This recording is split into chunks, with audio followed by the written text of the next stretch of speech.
안녕하세요, 에이트입니다. 여러분, 최근에 아이패드 프로 5세대가 나오면서 다시 아이패드병이 도지신 분들이 많으실 거예요. 이게 유일한 치료법은 오직 구매밖에 없다고 하는데 효율적인 치료를 위해서 나에게 맞는 아이패드가 뭔지 좀 고민 중이시죠. 그래서 각각 비교를 하면서 알려드리려고 합니다. 여러 가지 테스트를 하면서 본인한테 맞는 아이패드를 골라드리도록 할게요. 그럼 바로 갈게요.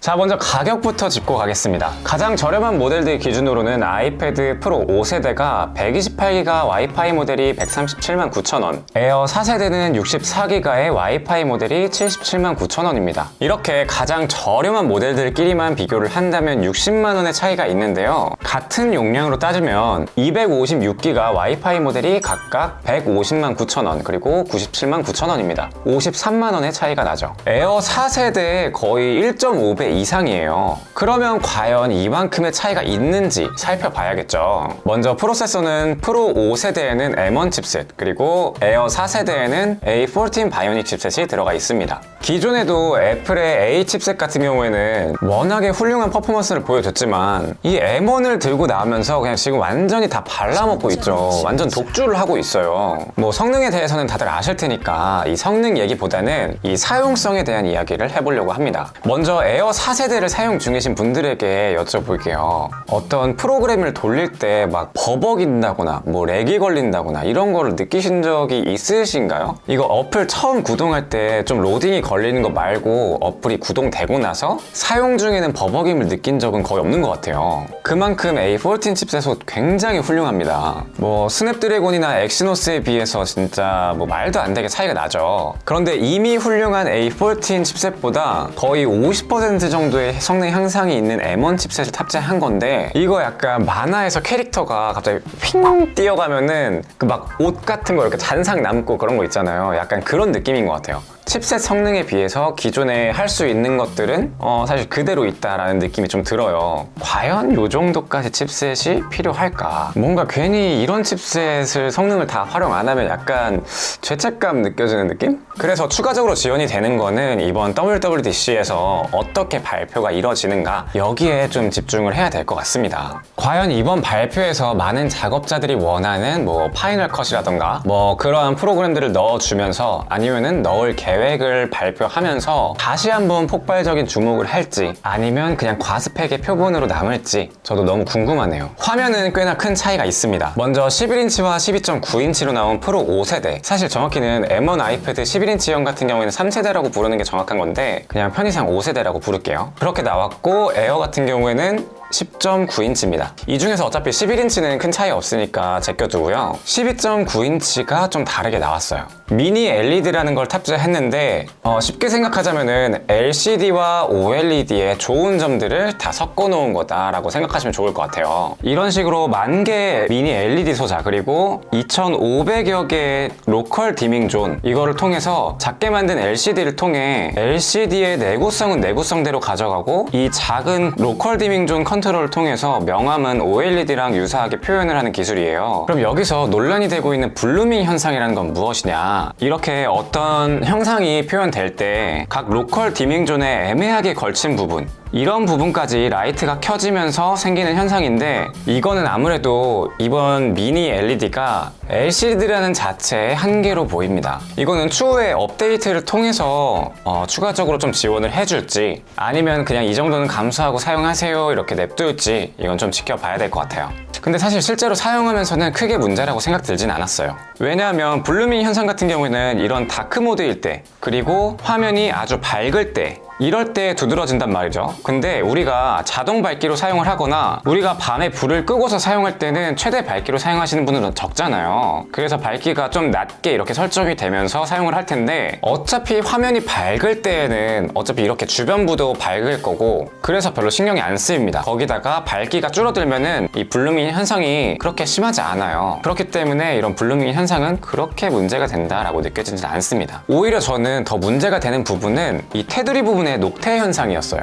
사파리 같은 밝은 화면을 켜두면 이 테두리 부분이 조금 더 어두운 경향을 보여요. 사실 이거는 제가 논란이 있는지도 모르고서 그냥 바로 사용을 했는데도 바로 느껴졌던 부분이고, 그 이후에 찾아보니까 이번 프로 5세대의 공통적인 특징인 것 같더라고요. 처음에는 제 눈이 좀 침침해졌나 약간 이런 느낌이 들 정도였어요. 블루밍 현상보다는 이런 녹태 현상이 더 빨리 해결이 되었으면 좋겠다라는 개인적인 바람이 있습니다. 아무튼 아이패드 프로의 화면에 대해서 잠시 설명을 드렸고, 다시 에어와 비교를 하자면 명암비에서 오는 화면 몰입감은 두 개를 나란히 놓고 비교할 때는 누구나 느낄 수 있을 정도예요. 특히나 검은 화면을 볼 때는 LCD를 사용한 에어 4세대에서는 약간 회색빛이 도는 검은색으로 표현을 하고, 프로 5세대에서는 마치 OLED 화면을 보는 것처럼 완전 검은색이 표현돼서 한눈에 차이를 볼 수 있습니다. 그리고 다음으로는 화면 주사율인데요. 확실히 120Hz가 훨씬 더 부드럽긴 합니다. 저도 솔직히 에어 4세대를 쓰고 있던 입장에서 이번 프로 왜 괜히 샀나 싶었는데, 이 120Hz를 느끼는 순간 내가 요것 때문에 샀구나 싶더라고요. 솔직히 이거를 위해서 뭐 50만원 가까이 투자를 한다, 요거는 좀 오바인 것 같은데, 애초에 처음 살 거라면 120Hz를 구매하는 것도 그래도 50만원 좀 큰데. 글쎄, 이거는 한번 애플 스토어에 가셔서 직접 한번 느껴보시는 게 좋을 것 같아요. 근데 느끼는 순간 120Hz 칠걸? 요걸 느끼는 순간 돌아올 수 없는 강을 건넌다. 그리고 그 다음으로는 내구성을 살펴볼 건데요. 그 전에 무게와 두께부터 알려드릴게요. 프로 5세대의 경우에는 682g에 두께는 6.3mm입니다. 그리고 에어 4세대는 469g에 약 6.1mm 정도입니다. 화면 크기나 다른 부가적인 요소 때문에 프로 5세대의 두께나 무게가 더 증가한 거로 보입니다. 내구성 테스트를 하기 위해서 손으로 화면을 좀 비틀어 봤는데, 화면이 더 커서 아이패드 프로 5세대가 조금 더 뒤틀릴 거라고 예상을 했는데, 의외로 화면이 더 작은 에어 4세대랑 비슷하게 비슷한 정도로 좀 견고하게 버텨주는 것 같아요. 이렇게 비틀었을 때에도 아주 심한 정도로 비틀리지는 않는 것 같아요. 그리고 손가락으로 화면을 눌렀을 때에도 에어나 프로가 큰 차이가 느껴지진 않았어요. 이렇게 화면에 빛이 보이게 촬영을 해서 보여드리면 아무래도 늘려지는 양이 프로가 더 많아 보이긴 하는데, 실제로 사용 시에는 큰 문제가 될 정도는 아닌 것 같아 보입니다. 또 프로는 썬더볼트 4를 지원하고, 에어 4세대의 경우에는 일반 USB-C 타입입니다. 썬더볼트는 이 대역폭이 훨씬 넓기 때문에 데이터 전송 속도가 월등하게 높은 규격인데요. 프로 5세대에서는 6K 외부 기기로도 화면을 송출할 수 있을 정도의 능력이에요. 하지만 영상 시청 목적이라던가 아니면 아이패드 자체에서 필기를 하고 뭐 인터넷 강의를 듣고 자료를 다운받고 이런 것처럼 일반적인 경우에는 큰 고려 대상은 아니라는 점만 알아두시면 좋을 것 같아요. 스피커의 경우에는 프로는 쿼드 스피커, 그리고 에어 4세대는 듀얼 스피커가 들어가 있습니다.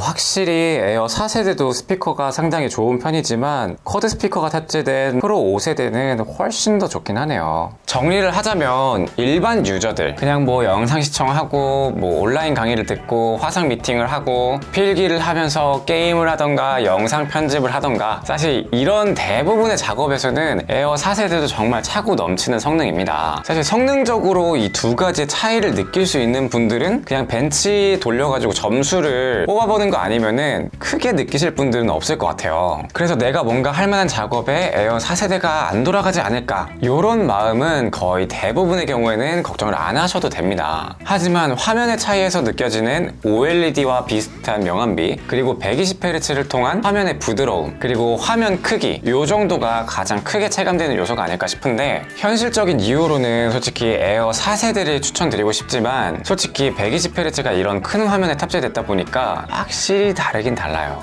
금전적인 여유가 있다, 또는 내가 에어 4세대를 샀는데 나중에 카페에서 프로 5세대를 보는 순간 견딜 멘탈이 아니다, 이런 분들은 프로 5세대를 구매하시는 게 맞을 것 같습니다. 사실 생산적인 활동을 하기 위해서 프로를 구매하시는 분들, 예를 들어서 뭐 맥이나 맥북과 연결을 해서 뭐 사진 같은 걸 포함한 여러 가지 활동을 하시는 분들, 이런 프로페셔널한 분들은 사실 고민도 없이 프로를 구매하셨을 거예요. 그렇기 때문에 이런 분들에 대한 고려를 하지 않고 일반적인 유저들을 위한 비교 영상을 준비해 봤습니다. 자, 이번 영상은 여기까지고요. 제 영상이 도움이 되셨거나 에이트를 더 보고 싶다 하시는 분들은 좋아요와 구독 부탁드립니다. 감사합니다.